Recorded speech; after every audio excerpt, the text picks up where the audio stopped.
మనం శ్రీ మాణిక్య ప్రభుల వారి చేతిలోకి వెళ్దాం. ముందుగా ఒకసారి ఆయన బిరుదావళిని స్మరించి, శ్రీ భక్త కార్యకల్పద్రుమ గురు సార్వభౌమ శ్రీమద్ రాజాధిరాజ యోగి మహారాజ త్రిభువనానంద అద్వైత అభేద నిరంజన నిర్గుణ నిరాలంబ పరిపూర్ణ సదోదిత సకల మత స్థాపిత శ్రీ సద్గురు మాణిక్ ప్రభు మహారాజ్ కీ జై.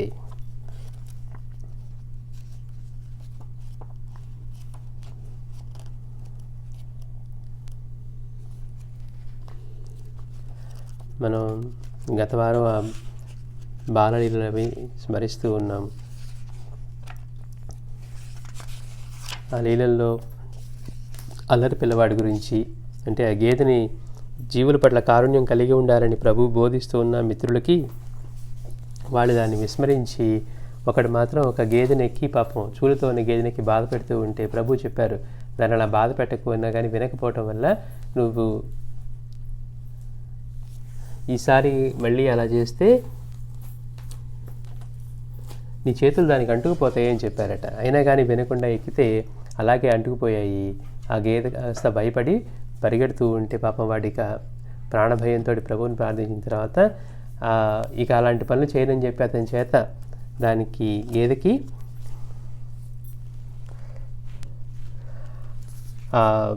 క్షమాపణ చెప్పిన తర్వాత అప్పుడు అతన్ని రక్షించారు ప్రభువు. అట్లాగే ఒక చిలుకని, చనిపోయిన చిలుకని పిల్లలు తీసుకొని వస్తే ప్రభువు దాన్ని విసిరేశారట పైకి. పోనీ గూట్లోకి పో అనగానే చక్కగా అది కాస్త ప్రాణం వచ్చి అట్లా ఎగురుకుంటూ వెళ్ళిపోయింది. మనం అంతకుముందు గోవిందుడు అనేవాడిని ఎలా ప్రభు ఇంటికి వెళ్ళి అక్కడ చనిపోయాడని చెప్పి తల్లిదండ్రులు అతన్ని బయట అక్కడ పండుకోబెడితే, ఏంటి వాడు బ్రతికున్న వాడిని మీరు దహనం చేసేట్టున్నారే అని చెప్పి గోవిందా గోవిందా లే అనగానే అతను లేచి వచ్చాడట. అది తెలుసుకున్నాం మనం. అలానే కాలంబట్టు గురించి, కాలంబట్టు కూడా స్వామి అతనికి మాణిక్య ప్రభు అతనికి పెట్టిన పేరు అనమాట. ఎందుకని అతను బాగా నల్లగా ఉండేవాడట, అందుకని కాలంబట్టు అని పెట్టారు. ఇతను ఇంటి దగ్గర ఉండే శివాలయంలో శివుడిని పూజిస్తూ ఉంటే ఒకరోజు వాళ్ళ నాన్నగారితో వచ్చి ఇతను పూజను చెడగొట్టి గొడవ పడటం వల్ల ఇతను వచ్చి ప్రభువుకి చెప్పుకున్నాడట, ఇలా నేను బిల్వ దాంతో అర్చన చేస్తూ ఉంటే ఇలా నా పూజకి విఘ్నం కలిగింది, మా నాన్నగారు ఇలా చేశారు అన్నప్పుడు ఆ ప్రభు అడిగారనమాట, నువ్వు రాతి దేవుళ్ళని ఎందుకు పూజిస్తావు, రూపంతో ఉన్న వాళ్ళని ఎందుకు చేయమంటే నాకు ఆయన ఎక్కడ ఎవరు తెలియజేస్తారు అంటే అయితే కళ్ళు మూసుకో అన్నారట. కళ్ళు మూసుకోగానే ఆయనకి జటాజూటదారి అలా దర్శనం ఇచ్చేసరికి మళ్ళీ కళ్ళు తెరిచి చూస్తేనేమో అక్కడ ఆయన రాతి విగ్రహంగా మళ్ళీ కనపడ్డారట. అట్లాగే ఇంకప్పటి నుంచి సాక్షాత్తు మాణిక్య ప్రభువే ఆయన శంకరుడు అన్న దాంతో స్వామిని మాణిక్య ప్రభుని పూజిస్తూ ఉండేవారనమాట. అప్పటి నుంచి ఈ మాణిక్యరావు మందిరంలో కూడా బిల్వంతో ఆయన్ని పూజించడం అనేది ఆయన ద్వారా ప్రవేశపెట్టబడింది. అలాగే ఇతను మనం ఇవన్నీ ఒకసారి మనం స్మరించుకుంటున్నాం అనమాట. ఒకసారి సంతర్పణ చేస్తూ అన్నీ సమకూర్చుకున్నాడు, కానీ ఆ సంతర్పణకి అవసరమైనటువంటి అరిటాకులు మాత్రం దొరకకపోతే ఎలాగా అని బాధపడుతూ మనసులో ప్రభువుని స్మరించుకుంటే ఎవరో ఒక అతను తీసుకొచ్చి ఇది మా యజమాని మీకు ఇవ్వమని పంపించాడు అని చెప్పి అవి తెచ్చిచ్చాడట.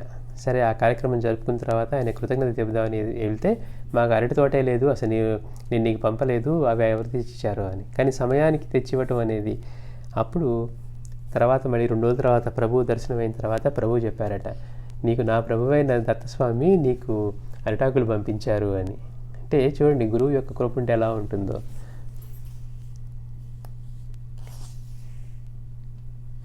అలాగే ఈ బాలచంద్ర దీక్షితులు మాణిక్య ప్రభువు పట్ల ఎంత ప్రేమతోటి గౌరవంతో, అంటే ఆయన చూడగానే ఇతను చాలా గొప్పవాడని తెలుసుకొని వాళ్ళ తల్లిదండ్రుల ప్రార్థన మీదట, అంటే తల్లి అని బంధువుల ప్రార్థన మీదట విద్య నేర్పడానికి ఆయన తీసుకొచ్చారు. నిజానికి ఆయన సేవ చేయడానికి తీసుకొచ్చినట్టే.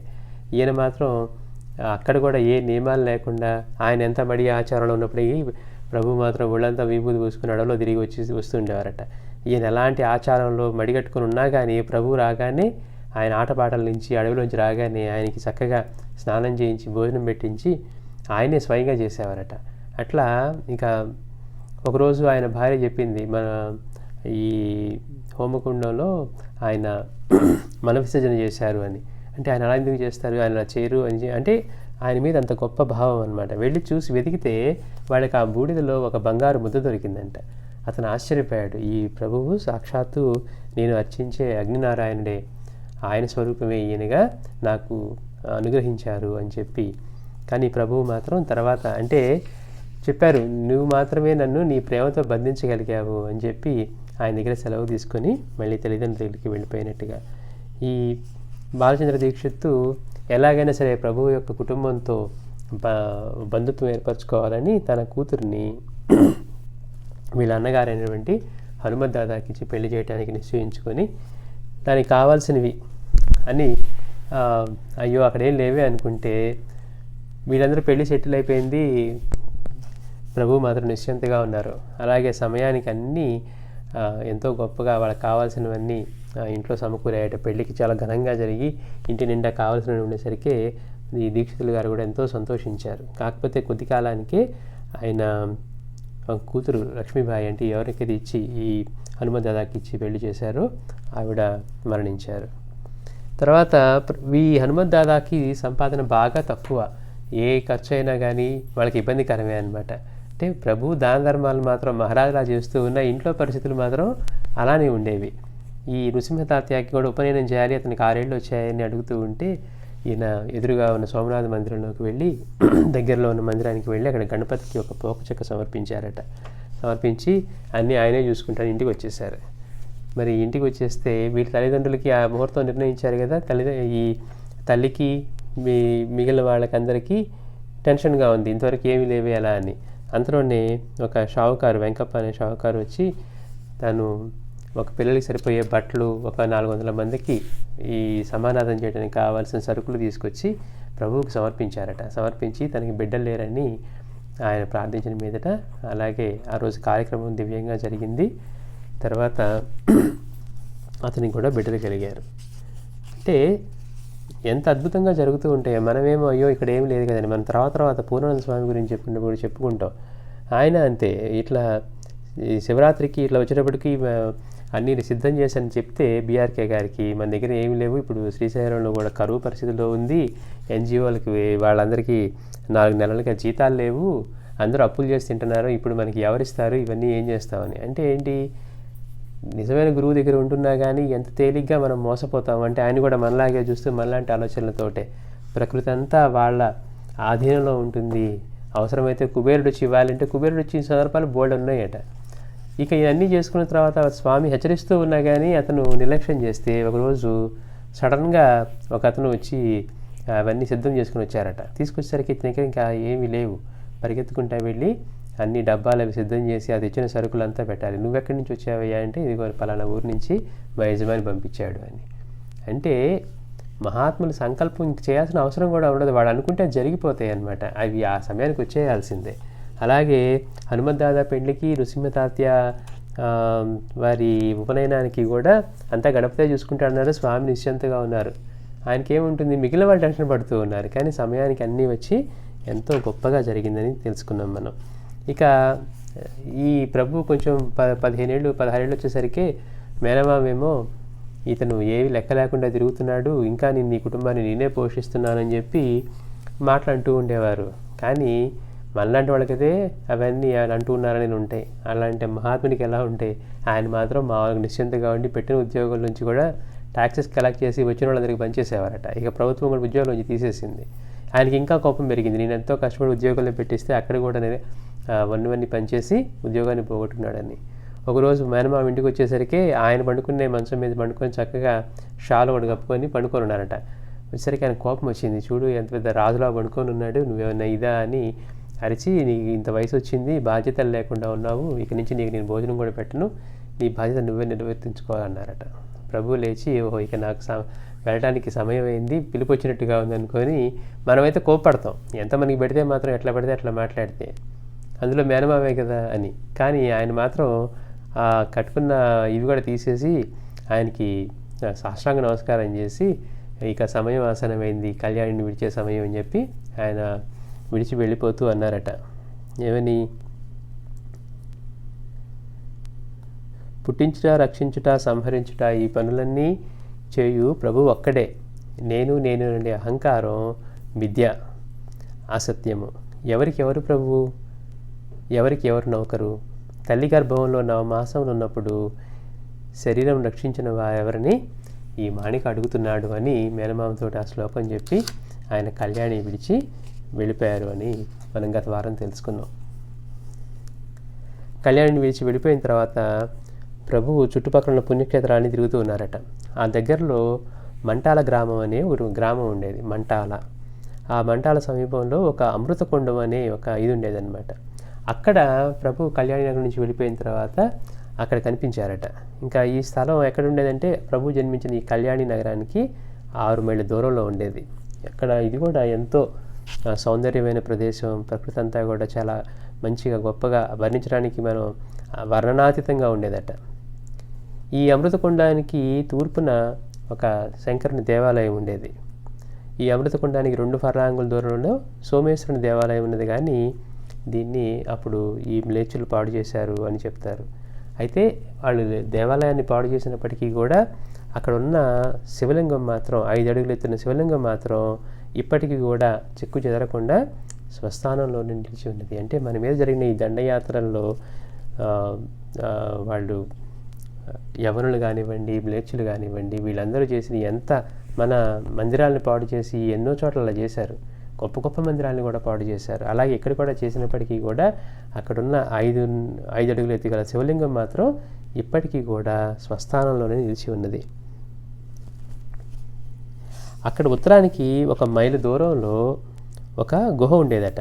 దానికి ఇదంతా మనం చెప్పుకునేది అమృతకొండం దగ్గర, మంటాల దగ్గరలోని అమృతకొండం దగ్గర ఈ ఆలయం గురించి ఆ దగ్గరలోనే ఒక గుహ ఉండేదని చెప్పుకుంటారు. ఆ గుహకి సీతాదేవి గుహ అని పేరుండేదట. ఎందుకంటే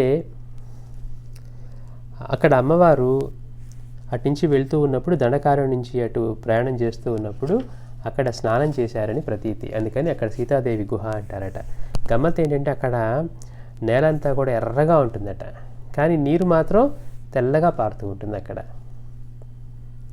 ఈ సీతాదేవి గుహ కూడా ఇక్కడే ఉండటం బాగా ఆ ప్రదేశానికి గొప్ప గుర్తింపు ఉందన్నమాట. అట్లా అమ్మవారి ఈ సీతాదేవి వారి గుహకి ఒక 20 అడుగుల ఎత్తున ఇంకో గుహ ఉందట.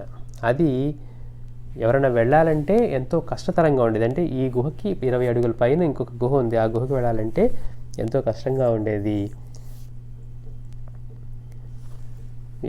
అక్కడ వెళ్ళటానికి మెట్లు అవి ఉన్నాయి అటు లోపల. అక్కడ తపస్సు చేసుకోవడానికి ఎంతో మంచి ప్రదేశం, దీన్ని మించిన ప్రదేశం ఉండచాలదు. అంటే అంత ఏకాంతంగా, అంత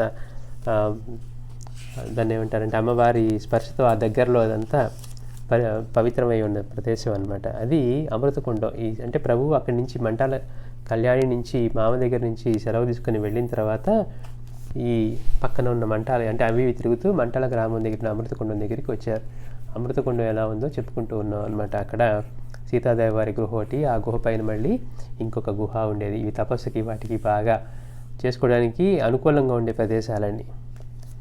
ఈ మంటాల గ్రామ కారణం ఈ అమృతకొండం సమీపంలో ఉన్న శంకర దేవాలయానికి, ఇక్కడ 2 దేవాలయాలు చెప్పుకున్నాం కదా, శంకర దేవాలయం, సోమనాథన్ దేవాలయం అని. ఈ శంకర దేవాలయానికి నిత్యం వచ్చి వెళ్తూ ఉండేవాడు అనమాట ఆ గ్రామాధికారి. ఒక రోజున ఒక బాలుడిని చూశాడు. ఎట్లా ఉన్నాడు ఆ బాలుడు అంటే వెలిగిపోతూ ఉన్నాడంట. ఆయన తేజస్సు అవన్నీ చూసి వెలిగిపోతూ ఉన్నాడు. ఎట్లా ఉన్నాడు? అంగసౌష్ఠవం కలిగి బాగా తేజోపుంజం వల్ల ప్రకాశిస్తూ ఉన్నాడట.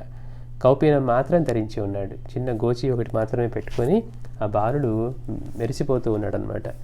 16-17 వయసులో. ఇతని చూడగానే అనిపించిందంట, ఏంటి శంకరుడే సాక్షాత్తు, అంటే ఆయన శివభక్తుడు కదా, ఈ ఆలయానికి వస్తూ ఉన్నాడు కదా తరచుగా, ఏంటి శంకరుడే సాక్షాత్తు ఈ బాలు రూపంలో నాకు దర్శనం ఇచ్చాడా అనిపించేదంట. అంటే ఇప్పుడు కాని వాళ్ళని చూసామనుకోండి, మహాత్ముడా కాదా అనేది ఆటోమేటిక్గా మనకి ఆ భావం తెలిసిపోతుంది అనమాట. నిజంగా మహాత్ముడి దగ్గర అయితే మన మనసు పనిచేయటం వేరుగా ఉంటుంది. రెండవది ఆ ఉన్నతమైన పవిత్రమైన భావాలే కలుగుతాయి. కాని వాడి దగ్గర ఇది నకిలీ వాడు ఉన్నాడే అనే ఆలోచన మొదట వస్తుంది. అందుకని ఈ బాలుని చూస్తూ ఉంటే సాక్షాత్తు శంకరుడే ఈ రూపంలో దర్శనం ఇచ్చాడా అని చెప్పి అతనికి ఆ భావం కలిగి ఆ బాలుడి దగ్గరికి వెళ్ళడం కోసం ప్రయత్నం చేశాడట. చేస్తూ ఉంటే ఇంకా ఆ బాలుడు ఒక్కసారిగా లేచి, అంటే 16-17 ఏళ్ళు కదా అప్పుడు మాణిక్య ప్రభువుకి, ఆయన లేచి పరిగెడుతూ ఉన్నారట.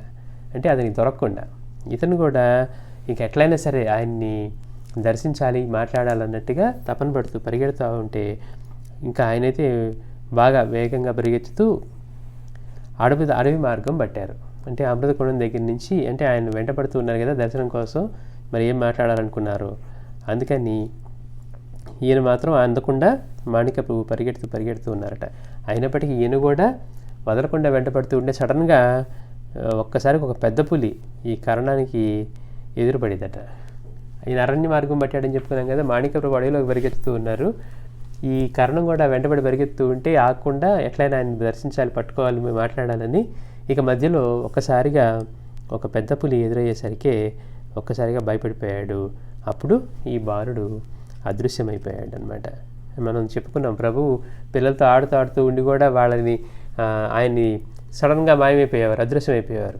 ఇప్పుడు దాకా ఉన్న ప్రభు ఇక్కడ మాణిక్ లేడని చెప్పి వాళ్ళు ఒకరోజు అన్నీ వాళ్ళు కట్టుకున్న బట్టలు తర్వాత తలపాకాలు తీసి బంధించినా కానీ అవి కట్టినట్లే ఉండేవి. దానిలోంచి ఆయన బయటకు వచ్చేవారు, మళ్ళీ అట్లానే అదృశ్యమైపోతూ ఉండేవారు. అట్లాగే ఇక్కడ కూడా ప్రభు ఈయన వెంటబడుతూ ఉంటే అట్లా ఆ పులి ఎదురవగానే అతను భయపడ్డాడు. అదే క్షణంలో మాణిక్య ప్రభు, అంటే ఆ బాలుడు, వాళ్ళకి తెలియదు అనమాట ఈయనే మాణిక్య ప్రభు అని.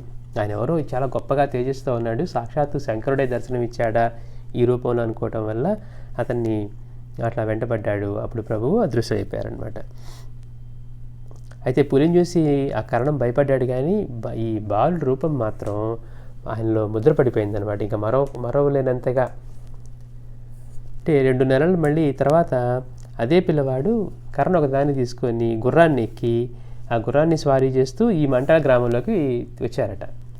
ఇంతకుముందేమో ఈ అమృతకుండ సమీపంలో ఉన్న దేవాలయం దగ్గర కనపడ్డారు ఫస్ట్ సారి. తర్వాత ఒక 2 నెలల తర్వాత ఈ పిల్లవాడే మళ్ళీ ఒక గుర్రం ఎక్కి గుర్రాన్ని స్వారీ చేస్తూ ఒక కర్ర చేత పట్టుకొని ఏకంగా ఈ మంటాల గ్రామంలోకే వచ్చారనమాట. ఈ గ్రామకారణం ఎక్కడి నుంచి అయితే వచ్చేవాడు, ఆయన కోసమే, ఆయన అనుగ్రహించడానికే వచ్చాడా అన్నట్టుగా ఆ గ్రామంలో వచ్చి తిరుగుతూ ఉన్నారట. ఆ సమయంలో ఈయన భార్య ప్రసవ వేదన పడుతూ ఉంది. ఆ ప్రసవం కూడా కష్టమయ్యేట్టుగా ఉందని అనుకుంటూ ఉన్నారనమాట. అయితే కరెక్ట్గా ప్రభు ఆ గుర్రం మీద ఎక్కి వస్తున్నారు కదా, ఇంటి దగ్గరికి వచ్చారట. ఇంటి దగ్గర రాగానే వెంటనే ఈ కర్ణం గారు చూశారు. ఆయన్ని చూసి 2 నెలల క్రితం ఆ శంకర దేవాలయం దగ్గర ఎదురుపడ్డ ఆ బాలుడు ఇతనే అని చెప్పి, అంటే అతని మనసులో అది ముద్రించుకుపోయింది కదా, అంతటి తేజోవంతమైన రూపం, ఆయన యొక్క దేహం అంటే ఎట్లా మెరిసిపోతూ ఉంది అదంతా. అందుకని వెంటనే గుర్తించాడు అనమాట. అది 2 నెలల క్రితం ఎవరినైతే నేను అక్కడ దర్శించానో ఆయనే మళ్ళీ ఈ బాలుడు ఇక్కడికి వచ్చాడని చెప్పి తన కష్టాలన్నింటినీ కూడా బాలునితోటి నివేదించారట. అప్పుడు ఆ బాలుడు ఏం చెప్పాడంటే, మాణిక్య ప్రభు 4 బ్రాహ్మణుల వద్ద నుండి తీర్థం తీసుకుని వచ్చి నీ భార్యకి ఇచ్చిన సుఖప్రసవం అవుతుంది అని చెప్పారట. అంటే ఆయన బాధలు చెప్పుకున్నాడు. అప్పుడు చెప్పగానే ఇట్లా ప్రసవ వేదనలో ఇబ్బందులు పడుతుందంటే 4 బ్రాహ్మణుల దగ్గర నుంచి తీర్థం తీసుకొచ్చి నీ భార్యకి ఇస్తే కనుక ఆవిడకి ఏ ఇబ్బంది లేకుండా ప్రసవం అవుతుంది అని అనగానే ఈ కర్ణం అట్లానే చేస్తే సుఖప్రసవం అయ్యే కర్ణానికి ఒక కుమారుడు కలిగాడు. ఇక ఈ కర్ణాన్ని ఆనందం చెప్పలేనట్టుగా అయిపోయింది. చూడండి, మనం దేని వెంట పడుతూ ఉన్నాం, అది మన దగ్గరికి వస్తే ఎలా ఉంటుంది. ముందు ప్రభువుని ఎట్లాగైనా ఆ బాలుడితో మాట్లాడాలి అని చెప్పి వెంట పడితేనేమో బాలుడు దొరకకుండా వెళ్ళిపోయాడు, పైగా పులి కనపడేట్టుగా చేసి. ఇప్పుడేమో కష్టంలో ఉన్నప్పుడు ఆయనే మళ్ళీ గుర్రం ఎక్కి వీరింటి దగ్గరికే వచ్చారు. వచ్చి సమయానికి ఆయన ప్రార్థన మన్నించి ప్రభువు అంటే నిజానికి సంకల్పం ఆయనదే అనమాట, అక్కడ తీర్థం వల్ల అని కాదు. అందుకని ఆయన అలా చేయించి తర్వాత ఈ కర్ణానికి వాళ్ళ భార్యకి సుఖప్రసవం అయ్యి బిడ్డ కలిగేట్టుగా కుమారుడు కలిగితే అతని సంతోషంతో మాణిక్య ప్రభుకి ఆ బాలుడికి ఒక లడ్డు ఇచ్చాడట. అది తీసుకొని ప్రభు ఇంకా అక్కడి నుంచి తక్షణమే వెళ్ళిపోయారు. అయితే ప్రభు కళ్యాణిని విడిచినప్పటి నుంచి కూడా వాళ్ళ ఇంట్లో వారందరూ బాగా విచారంతో ఉన్నారు. ఏదో అట్లన్నా ఏదైనా కొంచెం ఇదొచ్చి ఉద్యోగం చేసి ఇంటిని కాపాడతాడనుకుంటే ఏకంగా అన్నీ వదిలేసి వెళ్ళిపోయాడు, మేనమామ అన్న మాటలు ఇలా పనిచేస్తాయా అని పాపం వాళ్ళందరూ కూడా బాధపడుతూ ఉన్నారు. అంటే ప్రభు ఇంట్లోంచి వెళ్ళిపోయారు, మళ్ళీ తిరిగి రావట్లేదని ఇట్లా ఆయన కోసం వెతుకుతూ ఉన్నారు. కానీ ప్రభు ఎక్కడున్నారో వాళ్ళకి 4 మాసాల వరకు, అంటే 4 నెలల వరకు వాడికి ఎవరికి కూడా ప్రభు ఎక్కడున్నారనే జాడ తెలియలేదు. తర్వాత అమృతకుండం వచ్చినట్లు తెలిసింది. ఇదే మనం చూస్తాం. రమణ భగవాన్ కూడా లేఖ రాసి ఇంట్లోంచి వచ్చేస్తే వాడు వెతుకుతూ ఉన్నారు. ఎప్పుడుకో అది అక్కడ ఆయన చూసాం, అక్కడ నాటకాలు వేసేవాడు అచ్చం రమణులానే ఉన్నారని చెప్పేవాళ్ళట. తర్వాత ఎప్పుడుకో రమణ భగవాన్ ఇక్కడికి వచ్చి అరుణాచలం వచ్చి అక్కడ ఒక తోటలోనే ఎక్కడో ఉన్నప్పుడు అప్పుడు మొదటిసారిగా అక్కడ ఉన్నారని తెలుసుకొని వచ్చారు. అంటే కుటుంబీకులు అట్లా వాళ్ళిద్దరు చూస్తూనే ఉంటారు.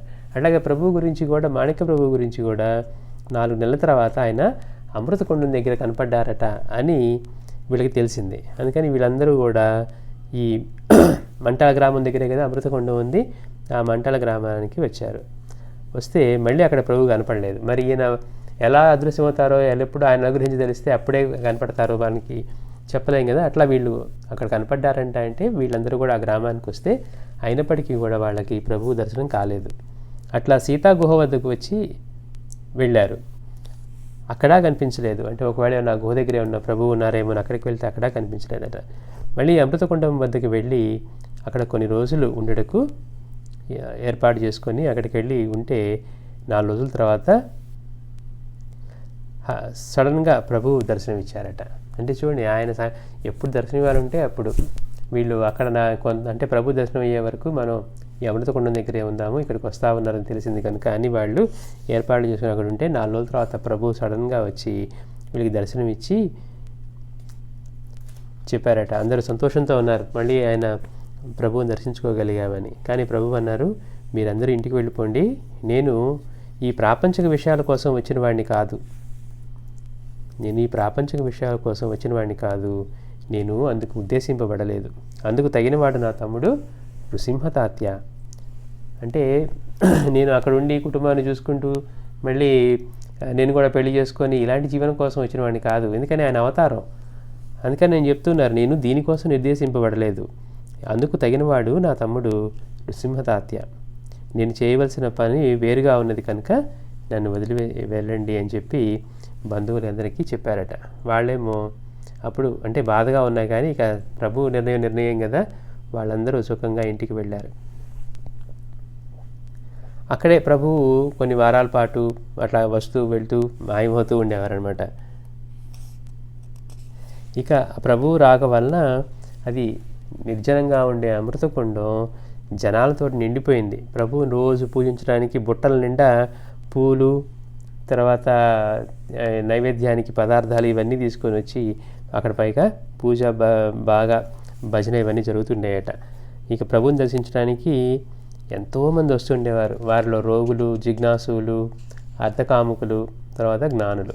మనకు తెలిసిందే కదా, ఎక్కడైనా కానీ ఏ కేటగిరీ వాళ్ళు ఎక్కువ ఉంటారు అంటే అర్థకాముకులే. జిజ్ఞాసులు ఎంతమంది ఉంటారో మనకు తెలుసు, అట్లానే జ్ఞానులు ఎంతమంది ఉంటారో తెలుసు. ఇక అందుకని రోగులు, జిజ్ఞాసులు, అర్థకాముకులు, జ్ఞానులు వీరందరిలో కూడా ఈ అర్థకాముకులు ఎక్కువ మంది వచ్చి ప్రభువుకి వాళ్ళ అవి చెప్పుకొని ప్రభు యొక్క అనుగ్రహం పొంది వెళ్తూ ఉండేవారు. ఇంకా అక్కడికి తీసుకొచ్చే ఈ తినుబండరాలతోటి, పదార్థాలతోటి ఆ ప్రదేశం అంతా కూడా బుట్టలంతా నిండిపోయాయట. అందుకని దాన్ని అమృతకుండం కాస్త ఒక బుట్టల తీర్థం ఏర్పడిందని చెప్పారు, బుట్టల తీర్థం అనేవారట. అట్లాగా నిర్జన ప్రదేశం నిత్య మంగళాలతో శోభిల్లుతూ ఉండేది. అంటే ఎక్కడ ప్రభు ఉంటే అక్కడ, అది నిర్జన ప్రదేశానికి వెళ్ళినా సరే అది అక్కడ ఇంకా లక్ష్మీ ఆనంద తాండవం చేస్తూ ఉండాల్సింది అనమాట. అట్లా అంతా దాంతో నిండిపోయేది. వచ్చే భక్తులు తీసుకొచ్చిన వాటితోటి ఆయన ఎక్కడుంటే అక్కడ అనే నిత్య శ్రీమంగళంతో బాగా శోభిలుతూ ఉండేది. ఆ తర్వాత ఈ సంస్థానం వారి యొక్క రికార్డుల్లో ఒక లెటర్ ఉందట. అందులో ఏమని రాయబడిందంటే, ఈ కళ్యాణిని వదిలి వెళ్ళేటప్పుడు ప్రభుతో ఆయన అక్కడి నుంచి మేనమాది నుంచి వచ్చేసారు కదా, ఆ ప్రభుతో పాటు ఒక ఇద్దరు మిత్రులు, అంటే ఎప్పుడు ప్రభు పిల్లలతో ఆడుతూ అట్లా తిరుగుతూ ఉండేవారు కదా, అడవుల్లోకి తర్వాత గుహల్లోకి ఇట్లా వెళ్తూ ఉండేవారు కదా. అట్లా ప్రభు ఇక్కడి నుంచి కళ్యాణి నగరం నుంచి వదిలి వెళ్ళిపోతున్నప్పుడు కూడా ఇద్దరు మిత్రులు ప్రభుతో పాటు వచ్చారట, అంటే ఆయనతో పాటు తోడులాగా. వీళ్ళు అడవి మార్గంలో వెళ్తూ ఉంటే ప్రభు చెప్పారంట, మీరు భయపడవద్దు అని స్నేహితులకు చెప్పారట. మనకంటే మనలాంటి వాళ్ళకైతే భయం, ఆయనకేంటి భయం, సకల జీవుల్లోనూ విశ్వమంతా నిండి ఉన్న అనుభవం కలిగిన వాటికి భయం ఎట్లా ఉంటుంది, ఆయన కాకుండా అన్నీ ఉంటే కదా భయం. కానీ ఈ పిల్లలు అడవిలో భయపడతారని చెప్పి మిత్రులకు చెప్పారంట, మీరు భయపడవద్దు అని చెప్పి, మీరు కనుక నన్ను విడవకుండా ఉంటే మీకు మీ అదృష్టం పండుతుంది అని చెప్పారట. చూడండి గమ్మత్తు. ప్రభు ఆ ఇద్దరిని తీసుకొని వెళ్తూ, మీరు అడవిలోంచి వెళ్ళేటప్పుడు భయపడవద్దు, మీరు కనుక నన్ను విడవకుండా నా వెంటే ఉంటే మీకు అదృష్టం కలుగుతుంది, పండుతుంది అని చెప్పారట. సరే, ప్రభు అమృతకుండం వద్దకు వెళ్ళి అక్కడ ఉన్న ఈ గుహ ఉందనుకుని చెప్పుకున్నాం కదా, ఆ గుహకి వెళ్ళారట. ముఖద్వారం బాగా కప్పి ఉన్న ఒక పెద్ద రాతి బండను తొలగించమని ఈ ఇద్దరు స్నేహితులను అడిగారు. ప్రభు అక్కడ మనం సీతా గుహ, తర్వాత ఇంకో గుహ ఉంది అనుకున్నాం కదా, అక్కడికి వెళ్ళి ఆ గుహ మూసి ఉన్నటువంటి ద్వారాన్ని తెరవమంటే అదేమో పెద్ద బండరాయి, వీళ్ళ వల్ల ఎక్కడ అవుతుంది, వాళ్ళ వల్ల కాలేదన్నమాట. అయితే వాళ్ళు కదిలించలేకపోతే సరే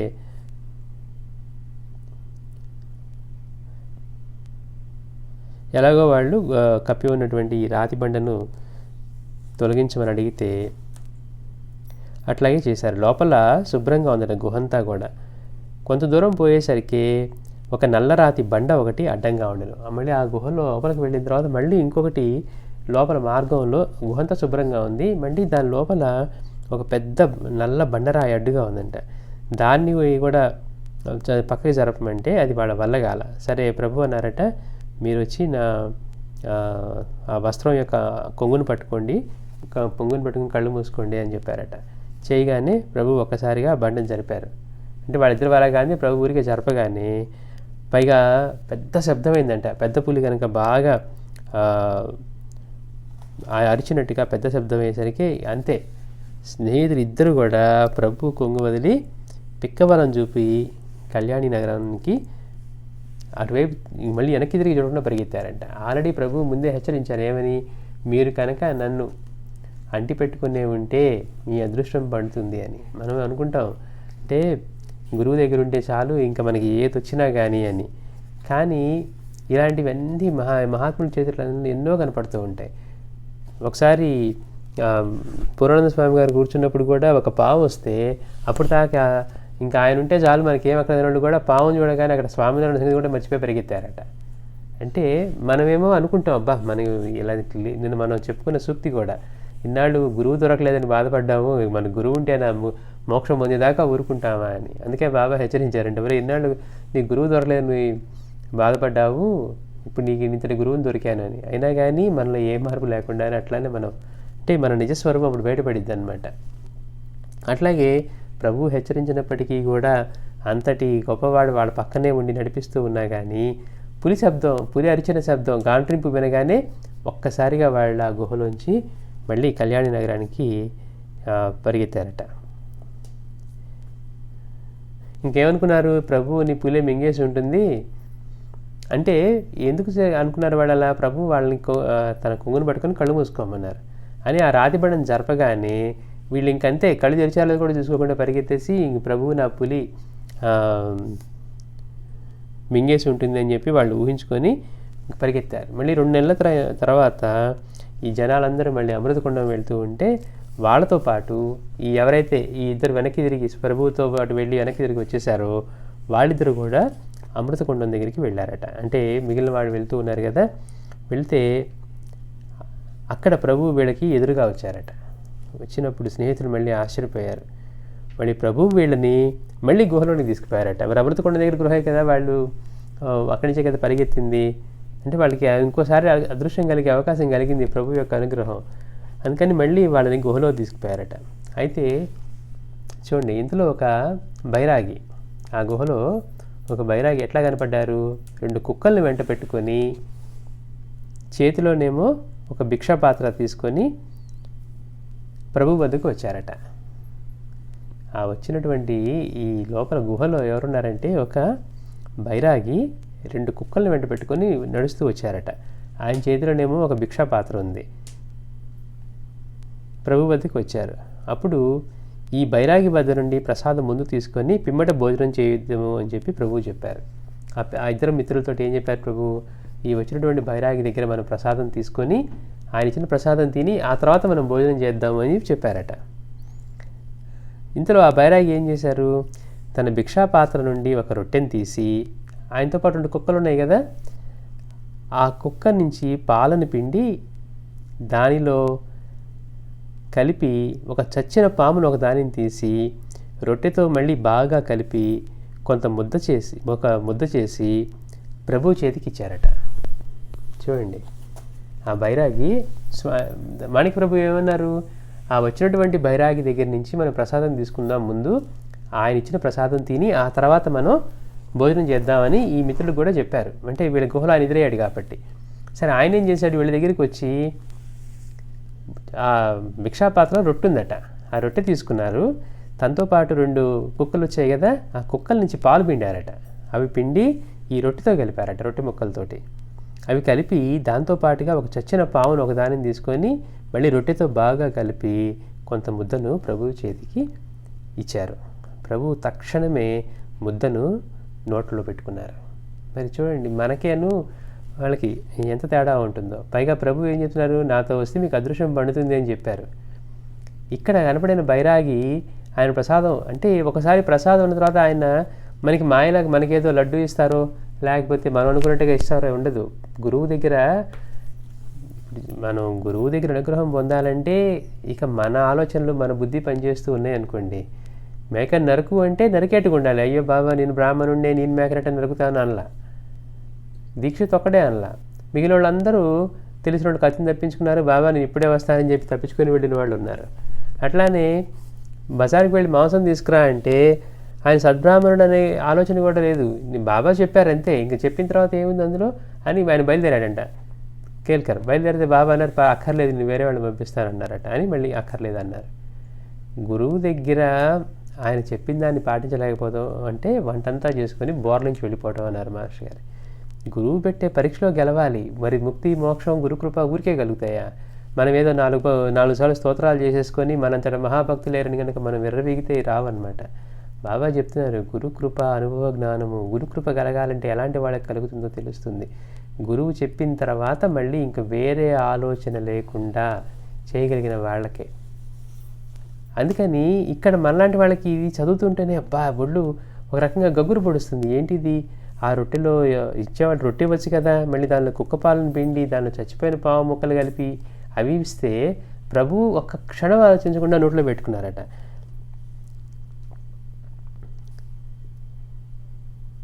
ప్రభు వెంటనే దాన్ని నోట్లో పెట్టుకున్నారు.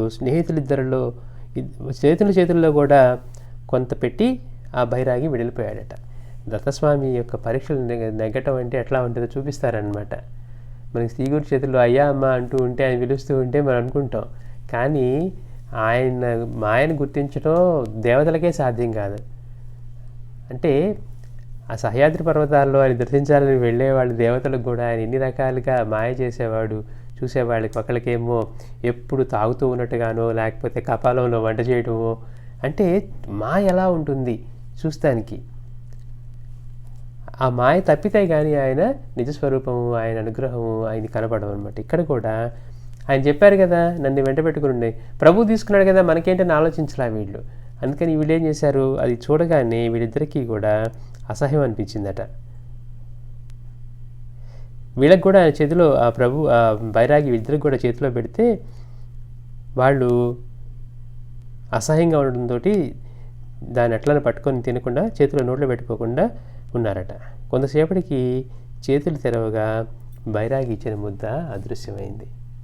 మరి మామూలు అది నిజంగా వీళ్ళకి ఇచ్చినట్టుగా అదేదో రొట్టె చచ్చిన పాము అంటే మనకి అలా కనపడుతుంది మాయ. మన భక్తిని పరీక్షించేవాడు అలానే ఉంటాడు. మాస్టర్ గారు మరి చిరాస్వామి దగ్గరికి ప్రసాదం ఇవ్వాలంటే ఎప్పుడు మాస్టర్ గారు సిగరెట్ లాంటివి తాగినవి కాదు, కానీ ఆ రోజు ఏం చేశారు, ఆయన మొదటిసారిగా సిగరెట్ ఇచ్చారట.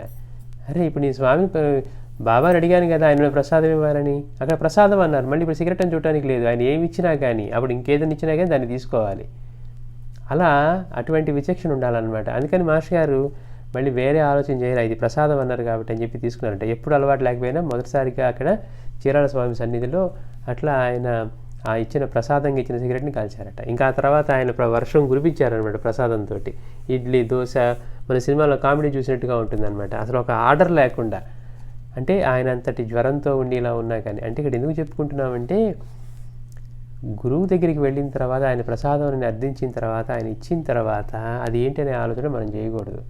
మనం అందుకే అంతకుముందు డొక్కల కరువు కథ చెప్పుకుంటూ కూడా మాస్టర్ గారు చెప్పిన సందర్భాన్ని, మనకి ప్రాణం నిలిపేంత వరకు తీసుకునేది ఆహారమే అవుతుంది అన్నారు. ఆ మహర్షి తపస్సు నుంచి మేల్కొని ఆకలి అవుతోంది, కరువుల సమయం అది. అక్కడ చచ్చిపోయిన కుక్కలు, చచ్చిపోయిన జంతువులు పీక్కు తినే రోజులు, ఎవరైనా చచ్చిపోయిన శవాలను వదలకుండా తింటున్న రోజులు. అలాంటి సమయంలో భిక్షకి వెళ్తే ఒక పూరి గుడిసె ముందు నుంచి ఆయన భిక్షకు అడిగితే లోపల వాడు కోపంతో వచ్చాడంట. ఎవడో నా దగ్గర చచ్చిపోయిన కుక్కని తెలుసుకున్నట్టున్నాడు, వాసన బట్టి అది తీసుకెళ్ళడానికి వచ్చాడని చెప్పి ఆయన కోపంతో వచ్చాడట. ఎదురుగా ఇంతటి ప్రశాంతంగా ఉన్న మహర్షిని చూడగానే ఆయన ఒక్కసారిగా అతనిలో సాత్వికత కలిగి, నా దగ్గర భిక్షకి ఇది మాత్రమే ఉంది అంటే నాకు ఆహారం పెట్టు అన్నాడట. అంటే ఆయన అంత ఆకలితో ఉన్నాడు. ప్రాణం నిలిపేది ఆహారం. అది కుక్క మాంసమా లేకపోతే ఎప్పుడుదో కుళ్ళిపోయిన మాంసం. యాక్చువల్గా మరి అటువంటి సాధుమూర్తి అయిన మహర్షికి ఎంతో కాలంగా తపస్సు నుంచి బయటకు వచ్చిన మహర్షికి వాడు ఏం చేశాడు, ఇదే పెట్టాడట, చచ్చిపోయిన కుక్క దాని మాంసమే పెట్టాడట. చేతిలో పెడితే ఆయన నాకేంట్రా కుక్క మాంసం పెడతామన్నా ఆయన ఒక ముద్ద తిన్నారు, రెండో ముద్ద తిన్నారు, మూడో ముద్దు పెట్టారు. ఆయన ప్రాణం కుదురుపడింది. అంటే అప్పుడు దాకా దహించుకుపోతున్న ఆకలి ఏదైతే ఉంటే వాళ్ళు ఎంతకాలంగానో అట్లా అంతర్ముఖులై బయటకు వచ్చిన తర్వాత ఆకలితో ఉన్నప్పుడు అయిన తర్వాత మనకు అనిపిస్తుంది కదా, ఇలాంటి మహాత్ములకి పెడితే మనకు కూడా మంచిదని. ఇంకొక ముద్ద తీసుకోండి స్వామి అన్నారట. అంటే మరి నువ్వు నాకు కుక్క మాంసం పెడతావంటరా అన్నారట. మరి ఇప్పుడు దాకా స్వామి మీరు తిన్నది అదే కదా, మరి ముందు 3 ముద్దలు కూడా అదే కదా పెట్టింది అంటే అది ఆహారం అన్నారట. అంటే విచక్షణ ఎక్కడి నుంచి వస్తుందంటే నీ శరీరాన్ని కాపాడుకోవడానికి, ప్రాణం కాపాడుకోవడానికి అవసరమైంది తింటూ ఉన్నప్పుడు అది ఏం తిన్నా కానీ నువ్వు ఆహారం అన్న భావంతో తింటే అది అంటే ప్రాణం నిలిపేంత వరకు అది ఆహారం. ఆ తర్వాత అది పండ, మాంసమా, ఇంకోటా అని. ఇక్కడ కూడా భగవంతుడు అనుగ్రహించి ఇస్తూ ఉన్నప్పుడు మళ్ళీ ఆయన మాయ మనం తెలుసుకోలేక, మరి మాయ అలానే ఉంటుంది. ఆయన మాయని తెలుసుకోవటం ఎవరికి సాధ్యం? కానీ ఇక్కడ ఇచ్చేసరికి వీళ్ళకేమనిపించింది, అసహ్యంగా ఉండి వాళ్ళు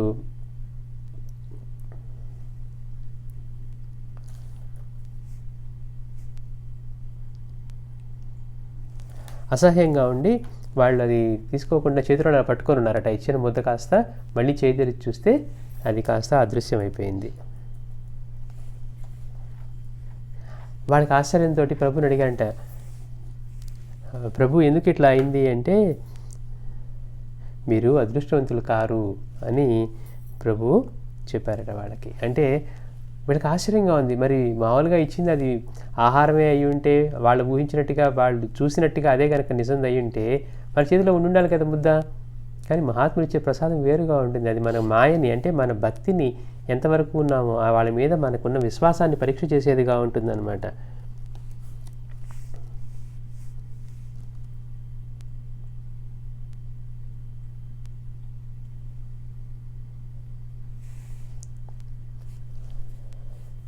అట్లా ప్రభువుని అడిగారు, ప్రభు ఇది ఏమైంది అంటే అది మీరు అదృష్టం ముందే చెప్పారు, మీరు కనుక నన్ను అంటి పెట్టుకొని ఉంటే మీరు అదృష్టవంతులు, మీ అదృష్టం పండుతుంది అని. కానీ వీళ్ళ చేయటం వల్ల మీరు అదృష్టవంతులు కాదు, అందుకనే మీకు ఆ ప్రసాదం ఇచ్చినా కానీ మీరు తీసుకోలేదు అని చెప్పారు. అంతేకాకుండా ఆ ఉత్తరంలోని ఇంకో విశేషం కూడా రాయబడి ఉందట. అదేంటంటే ప్రభువు తన తల్లికి ఒకప్పుడు తన నోటిలోనే దత్తాత్రేయమూర్తిని చూపించారట. మాయాదేవికి ఒకసారి కృష్ణుడు ఆయన నోటిలోని విశ్వరూపం దర్శనం తల్లికి చూపించినట్టుగా ఇక్కడ ఈయన తన నోటిలో దత్తాత్రేయ స్వరూపాన్ని చూపించారట. అది ఈ విఠలరావు పేష్కార్ అని ఆయన రాసినటువంటి ఉత్తరం ప్రభు యొక్క సంస్థానం దానిలో ఈ లేఖ భద్రపరచబడి ఉంది.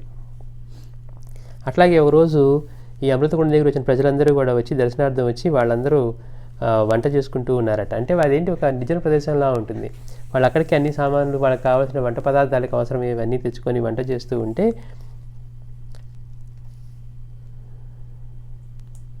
వంట వండిన తర్వాత సరిపడదేమో, జనాలు ఎక్కువ మంది ఉన్నారు, కొత్త వాళ్ళు అనేక మంది వచ్చారని చెప్పి వాళ్ళు అక్కడ ఆలోచన చేస్తూ ఉంటే ప్రభు తెలియలు చెప్పుకున్నారంటే, ప్రభు ఇట్లా ఇంతమందికి వంట చేసాం కానీ ఎంతోమంది కొత్త వాళ్ళు వచ్చారు, చాలామంది ఉన్నారంటే ప్రభు వెళ్ళి ఒక్కసారి ఆ వంటని ఆయన యోగ దృష్టితో అలా అమృత దృష్టితో అలా చూడగానే మనం శ్రీగుడి చేతిలో చూసే నీళ్ళలాగా ఇట్లా ఆ ఒక్కసారిగా ఆహారం అంతా కూడా అక్షయం అయిపోయిందనమాట. అంటే ఎంతమంది తిన్నా కానీ తృప్తికరంగా భోజనం చేసా కానీ ఇంకా మిగిలే ఉందట. ఇంకా మిగిలిపోయింది దానంతా కూడా మళ్ళీ ఆ దారి వెంట పోయే వాళ్ళందరికీ కూడా అట్లా పంచడం. ఆయన సాక్షాత్తు అన్నపూర్ణేశ్వరుడే. అలానే ప్రభు దగ్గరికి ఇప్పుడు వచ్చిన వాళ్ళకి కొంతమందికి ఏమో వెంటనే వెళ్ళిపోతారు. అది నిర్జన ప్రదేశం అయినా ఏమైనా కానీ అయ్యో ప్రభు సన్నిధిలో ఉందామని తపన పడేవాళ్ళు కొంతమంది ఉంటారు. అట్లా కొంతమంది ఆ రోజు రాత్రికి అక్కడే వాళ్ళు ఉండటం జరిగితే ఆ రోజు దీపాలకి వెలిగించడానికి కూడా నూనె లేకుండా నూనె అయిపోయిందట. అయ్యయ్యో ఇప్పుడు రాత్రి చీకటిగా ఉంది, ఇదేమో ఇలాంటి బయట ఊరి బయట ప్రదేశం భయంకరమైంది, ఇక్కడ పైగా ఈ అడవి జంతువులు ఇవి తిరుగుతూ ఉంటాయి, పైగా బందిపోటు దొంగలు ఉంటారు ఇక్కడ అని వీళ్ళందరూ భయపడుతూ వెళ్ళి ప్రభుతో చెప్పుకున్నారట. ప్రభుతో చెప్పుకుంటే కొంచెం సేపట్లోనే కొంతమంది మళ్ళీ ప్రభువుని దర్శించడానికి వస్తూ వాళ్ళు ఏం చేశారట, నెత్తిని ఈ నెయ్యి సమర్పించడానికి నెత్తి మీద కుండలు పెట్టుకొని నెయ్యి కుండలు తీసుకొని ప్రభువుకు సమర్పించాలని తీసుకొచ్చి ప్రభువుకు సమర్పిస్తూ ఉన్నారట. అంటే మహాత్ములందరూ కూడా ఎట్లా వాళ్ళ దగ్గర లీలలు జరుగుతూ ఉంటాయో. ఇక్కడ రాకాడి బాబా మనం చెప్పుకున్నాం. ఇక్కడ మాస్టర్ గారికి కాఫీ కావాలని అనుకున్నప్పుడు వెంటనే ఆయన ఏం శివ నీకు కాఫీ తాగాలుందా అని అడగటం, ఇంతలోనే అక్కడెక్కడి నుంచో ఒక అతను తీసుకొచ్చి బ్రూ కాఫీ ప్యాకెట్ ఒకటి ఇచ్చి నేను ఇటు వస్తూ ఉంటే ఆ షాప్ వాడు మీకు ఇమ్మన్నాడని. అంటే ఇక్కడ అనుకుంటే అక్కడ సంకల్పం జరిగిపోవాలన్నమాట. అట్లాగా వీళ్ళు వచ్చి ప్రభువుకు చెప్పుకున్నారు, ప్రభు సంకల్పం కూడా చేయకలేదు అనుకుంటా. అట్లా అనగానే అక్కడ జరిగిపోతాయి. అట్లాగే ఎక్కడి నుంచో వాళ్ళు ఆ నెయ్యి కుండలు తీసుకొని నెత్తి మీద పెట్టుకొని మోసుకొని వచ్చి ప్రభువుకు సమర్పించారట. అప్పుడు ప్రభు అని అంటే ఈరోజు మనం నూనెతో కాదు నేతి దీపాలే వెలిగించుకుందామని చెప్పి ఆ రోజు ఆ ప్రదేశంలో నేతితో ఆ దీపాలని వెలిగించారనమాట. అలాగే ఈ ప్రభు యొక్క శిష్యులందరిలోకి చిమ్నాజీ అనేవాడు బాగా ప్రభువుని ఎంతో ఇదిగా అంటిపెట్టుకుని ఉండేవాడట. అందుకని ప్రభు ఇతనికి దండాన్ని జోలీని ఇచ్చి మొదటి శిష్యుడిగా ఆయన్ని స్వీకరించారనమాట. ఈయన ఒకసారి బాగా కడుపు నొప్పితో బాధపడుతూ నేల మీద పడి దొర్లుతూ ఉన్నాడట. ఎన్ని ఉపచారాలు చేసినా కానీ తగ్గకపోయేసరికి ఈ సంగతి తీసుకెళ్ళి ప్రభు ఇట్లా ఈ చిమ్నాజీ బాగా ముద్ర నొప్పితోటి బాధపడుతూ ఉన్నాడు అంటే వెళ్ళి ప్రభువు తన హస్తంతో ఆయన ముద్రాన్ని అట్లా అనగానే ఒక్కసారిగా అది మాయమైపోయింది. ఇంకా ఇట్లా ప్రభు యొక్క లీలలు అసంఖ్యాకంగా ఇట్లా లీలలు బయటపడుతూ ఉంటే ఆ నోట ఈ నోట అట్లా విని ఇంకా ప్రభు యొక్క దర్శనానికి ఎంతోమంది వస్తున్నారట. ఆయనే శ్రీ ప్రభువే భక్త కార్యకల్పద్రుమం. మనం ఆయన బిరుదావళిలో చెప్పుకుంటాం శ్రీ భక్త కార్యకల్పద్రుమ అని. దాన్నే అంటున్నాడు శ్రీ ప్రభువే భక్త కార్యకల్పద్రుమం, వారి జోలియే కామధేనువు. మనం గత వారం నృసింహ తాతయ్య వారి అంటే 6 ఏళ్ల వయసులో ఆయనకి ఉపనయనం జరిగింది మనం చెప్పుకున్నాం. గణపతికి పోకచిక సమర్పిస్తే ఆ రోజు వెంకప్ప అనే షావుకారు కావాల్సినటువంటి సరుకుల్ని పిల్లలకి పెట్టే బట్టలని అవన్నీ తీసుకొచ్చి ఘనంగా అది జరిగేట్టుగా చేశారు. ఇప్పుడు ఈ అమృతకొండం దగ్గర నుంచి ప్రభు అక్కడే ఉంటూ మళ్ళీ కొంచెం మాయమవుతూ ఇలా ఉంటే ఈ కళ్యాణి నుంచి ఈ శిష్యులు వాళ్ళు వచ్చి తాత్కాలికంగా అక్కడే ఉంటూనే మళ్ళీ ప్రభు మీరు మళ్ళీ కళ్యాణి నగరం వచ్చి అప్పుడప్పుడు మమ్మల్ని అనుగ్రహించవలసిందని ప్రార్థిస్తూ ఉండేవారట. సరే ప్రభువు కూడా ఒకసారి కళ్యాణి వచ్చారు. కళ్యాణి వస్తే దానికి ఎంతోమంది సంతోషించేవాడు ఉన్నారు. అలాగే అకారణంగానే ద్వేషభావంతో ఉండేవాళ్ళు కూడా ఎక్కువైపోయారనమాట. అంటే చూడండి మనం సాయి పట్ల కూడా చూసాం, బాబా పట్ల అలాగే జరిగింది. అంటే ఎంతోమంది ఆయన్ని ఆరాధించే వాళ్ళు ఉన్నా కానీ వ్యతిరేకులు కూడా ఉంటారు. ఆయన గొప్పతనాన్ని అంగీకరించలేక ఆయన మహత్యాన్ని గుర్తించలేక అలాంటి వాళ్ళు కూడా చాలామంది ఉన్నారట. అయితే కొందరు ప్రభు యొక్క మహిమా విశేషాలని పరీక్షించడానికి కూడా పూనుకున్నారు. అందుకని వాళ్ళలో ఈ కళ్యాణి నగర దేశపాండే వారి వద్ద గుమస్తాగా పనిచేస్తున్న లక్ష్మణరావు అనేటువంటి ఆయన ఈ తెగలో చెందినవాడు. అంటే ఏంటి, ప్రభువుని గౌరవించే వాళ్ళని కాకుండా ప్రభు అంటే గిట్టనట్టుగా ఉండి ఆయనకే మహత్యం లేదు అని నిరూపించాలని చెప్పి పూనుకునే కొద్దిమంది గ్రూప్లో ఇతను ఉన్నాడనమాట. ఈ లక్ష్మణరావు అనే అతను కొంతమంది స్నేహితులను వెంట తీసుకొని ప్రభు దగ్గరికి వెళ్ళి మాట్లాడుతూ అన్నారట, ఇప్పుడు నృసింహ తాత్యాకి సరైన వయసు వచ్చింది కనుక వివాహం ఎప్పుడు చేస్తారు అని అడిగారట. అంటే చూడండి, ప్రభువుకు తెలీదా తన తమ్ముడికి ఏం చేయాలనేది? కానీ ఈయన్ని ఎట్లయినా సరే అవమానపరచాలి, ఈయనకి ఏ మహత్యం లేదని నిరూపించాలి అని పడే తపనతోటి వీళ్ళు వెళ్ళి ప్రభువుని అడిగారనమాట. నృసింహ తాతయ్య వారికి అంటే మీ తమ్ముడికి వివాహ వయసు వచ్చింది కాబట్టి మీరు ఆయనకి ఎప్పుడు పెళ్లి చేస్తారన్నారట. ఆయనే ఉన్నారు సింపుల్గా, మేము చాలా పేదవారం, మేము ఎంతో బీదవాళ్ళం, చూడండి ఎవరి వల్ల అన్నీ జరుగుతున్నాయో, ఆయన మాత్రం ఎలా ఉన్నాడంటే మేము కడు బీదవారం, మాకు ఎలాంటి ఆస్తిపాస్తులు లేవు, నేనేమో ఫకీర్ని, నా తమ్ముడికి పిల్లని ఎవరిస్తారు? హనుమంత్ దాదా యొక్క సంపాదన అత్యల్పం,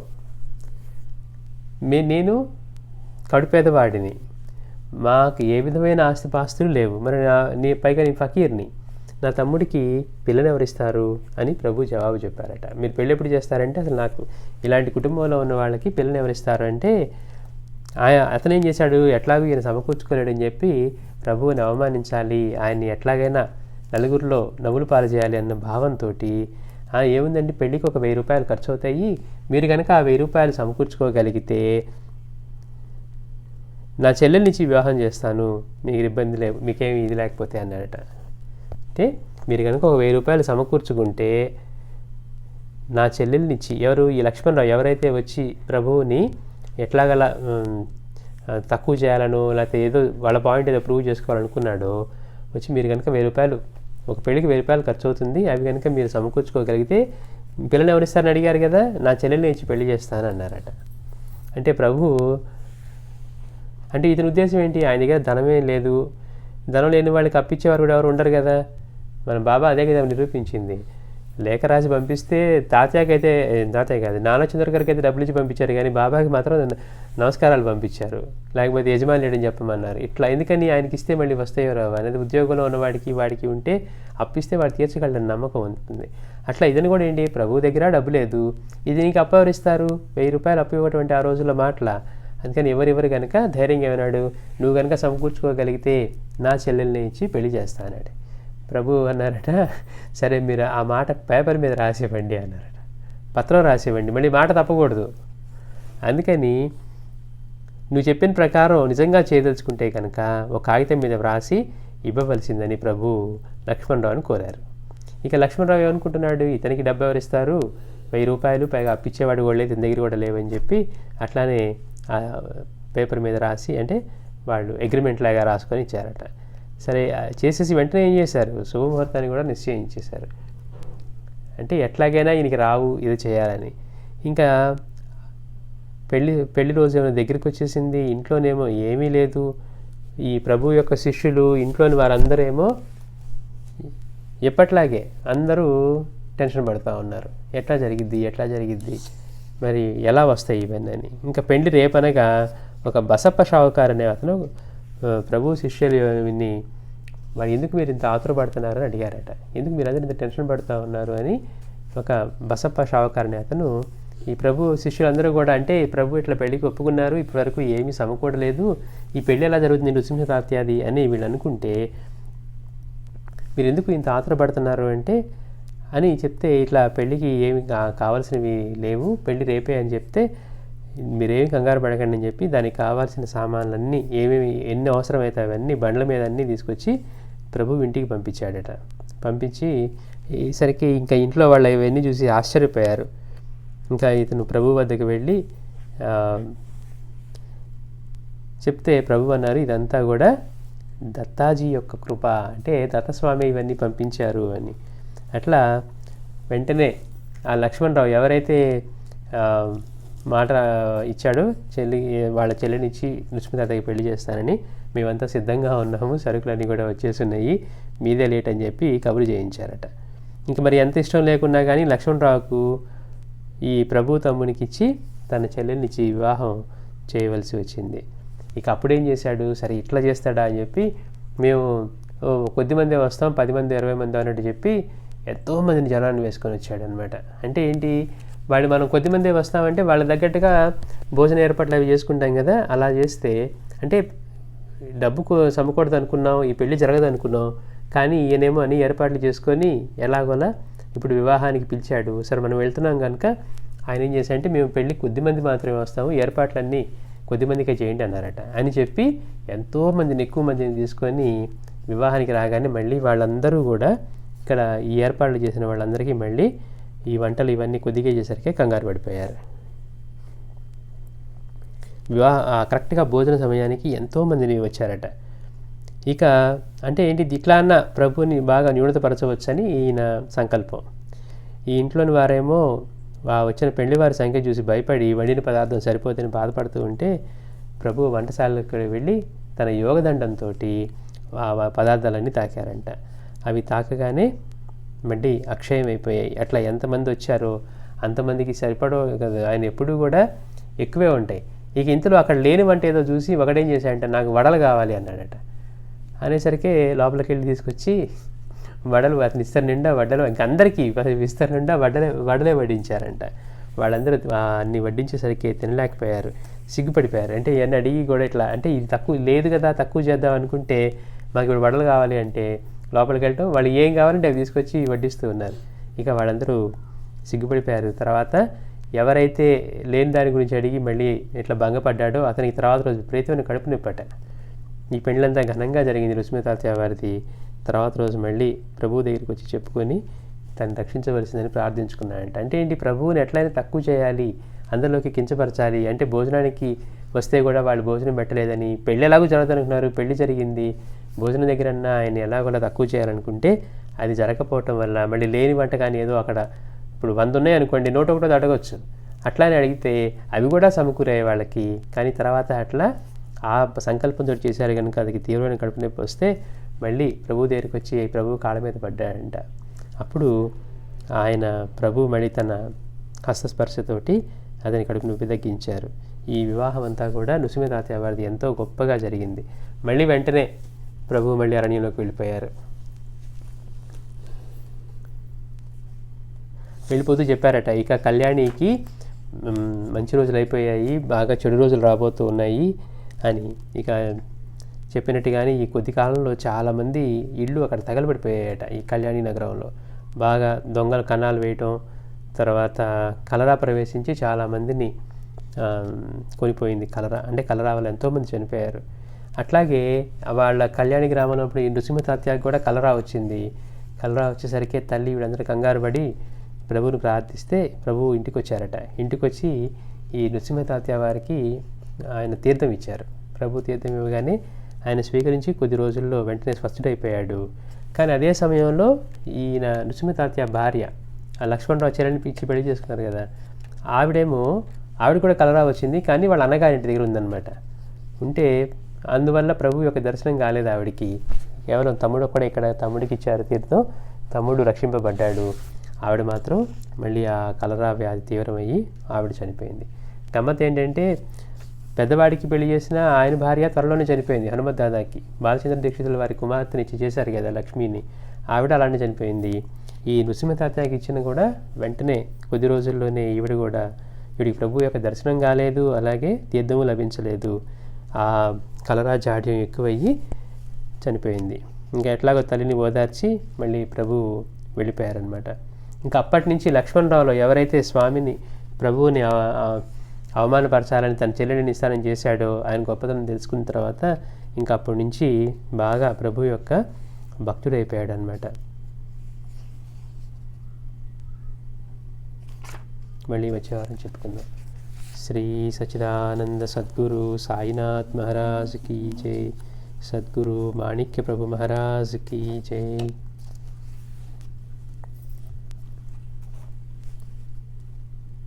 ఇప్పుడు మనం భజన చేద్దామండి.